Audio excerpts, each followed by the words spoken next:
Hey, for those of you out there that might be looking for a job, I have a tip for you. My good friend the Sultan, he's actually looking for people to help him gather some books to make his library that much better. So let's take a look at Sultan's library.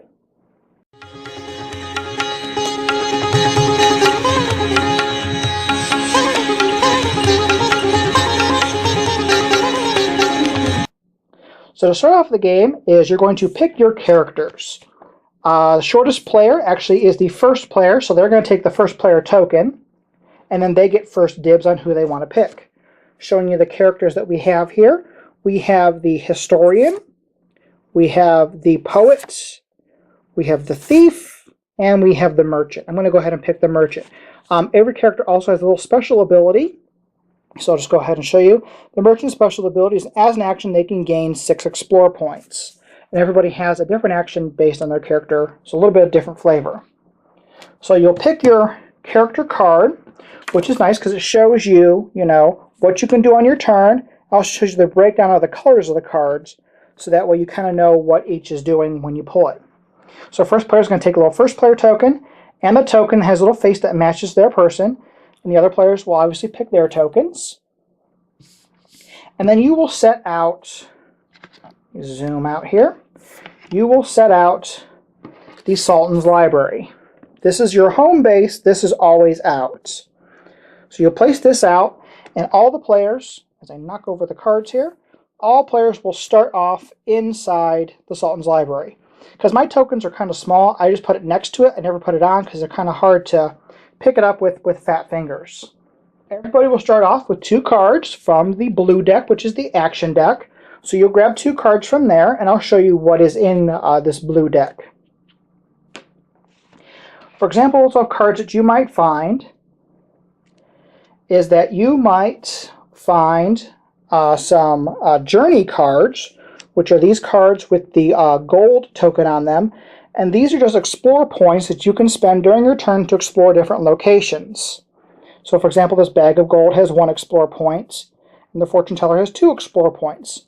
And you can spend as many of these in any amount as possible to get to wherever you're trying to go. But you don't get change from these, and I'll explain kind of how those work in a little bit. You also might get an action card, for example, like this courier. For example, this allows you to deposit 1 book that you're holding, even if you're not in the Sultan's library. Because normally you have to be in the library to deposit a book, and that's obviously how you win the game. So on your turn, the first thing you'll do is you're going to have 2 cards in your hand, and then you're going to draw 2 cards from the action deck. So you're going to draw 2 cards. Those go into your hand. You can do 2 actions on your turn. So one of the actions is you can explore the area, which is you'll pay the explore cost of the area. And the explore cost is always this white number that's on the top of the cards. The library itself has an explore cost of 3. You can pick up a book, so if you're in a location with a book, you can go ahead and pick that up as an action. You can deposit a book, so if you're at the library, you can go ahead and deposit the book that you just picked up. You can play an action card if you happen to have an action card. You can do your special action, which is the action that I showed you on the card, or you can travel to a location by paying the location cost plus 2. Now the library itself has a special ability that I will show you. On here, it does say that it costs 2 less explore points to travel to this location. So to travel and to explore, it is always 3 for the Sultan's library. So let's just say on this turn, the merchant, she's going to go ahead and she wants to explore the library to try to find some tomes that maybe the Sultan didn't realize he already had in the library, or maybe we can travel to a location. So to do so, 3 on here. She must spend 3 explore points to go ahead and do that. So let's just see in her hand. We happen to have a fortune teller, and my thumb's covering here, and a bag of gold. If you look at the bottoms of those there, it says 2 explore points, 1 explore points, 1 plus 2 equals 3, because we can do math here at Cloak and Meeple. So you go ahead and you discard those cards, and you will go ahead and you'll explore the location. To explore, just go ahead and flip a red card. And the location deck has revealed that we have now traveled to a farmstead. So we've explored and explored, and we ended up somehow at this farmstead. Now this location does have a special ability here, and we'll see that says if you start in this location, you can only draw one card this turn. Because at the beginning of turn, remember, you always draw 2 cards. So at the beginning of her next turn, she can only draw 1 card. So she has one more action because she used her first action to travel. So she wants to go ahead and she wants to explore in this location. So to explore in this location, she must discard 1, because that's the number on this card. So she happens to have another bag of gold here. So let's go ahead and we're going to dump that bag of gold to explore this location and see what she finds in here. And ooh, we found an ancient tablets. That sounds very cool. So if you look at the top of this corner, the color is a little different here. We have a red KP number. KP in this game stands for knowledge points. Knowledge points are what help you win the game. So we're going to go ahead and indicate that this ancient tablet is here at the farmstead. So now those are her 2 actions. She can't pick up the book because the book does require an action. So then it goes on to the next person. So let's just say everybody takes their turn. They don't bother to come to the farmstead and mess with this tablet. And she gets her turn. So the first thing she wants to do is she wants to pick up that book. So as an action, she goes ahead and she picks up the book and she puts it into the hold area of her card. So then, once she picks up a book, she must deposit it back in the Sultan's library.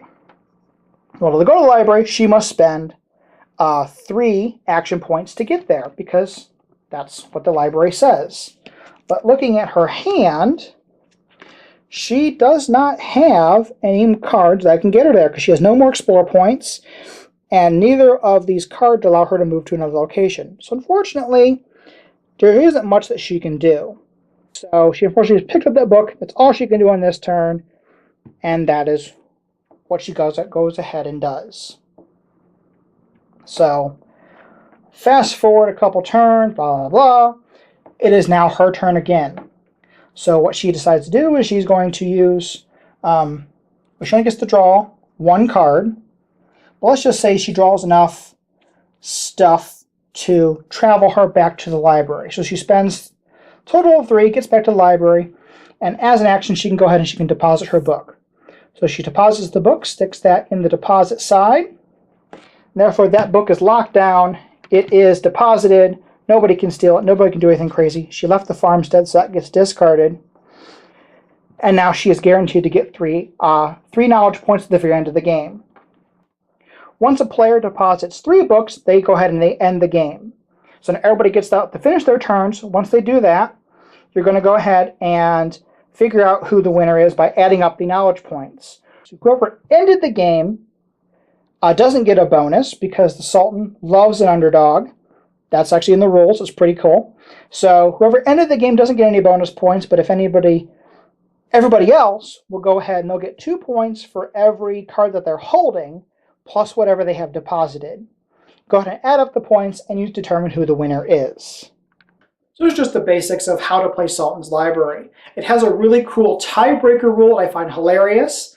The first rule is that if there's still a tie with knowledge points at the very end, whoever has the most Explorer points, they'll go ahead and become the winner. However, if there's still a tie, the Sultan just gets tired of everybody's fighting, and he declares himself the winner. That's just hilarious. I love that they wrote that in there like that.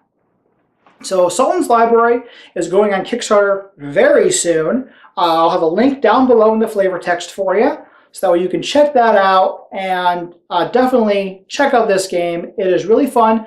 It seems a little complicated at first, but once you get the rules and everything's on those player aid cards, which is also your bonus card and your character card and everything like that, it really explains it very thoroughly, and it's very easy to pick up after a few rounds. I really enjoy playing this. I imagine that you will enjoy playing this, so please check it out and make sure you back them on Kickstarter and make this game become a success and become a reality.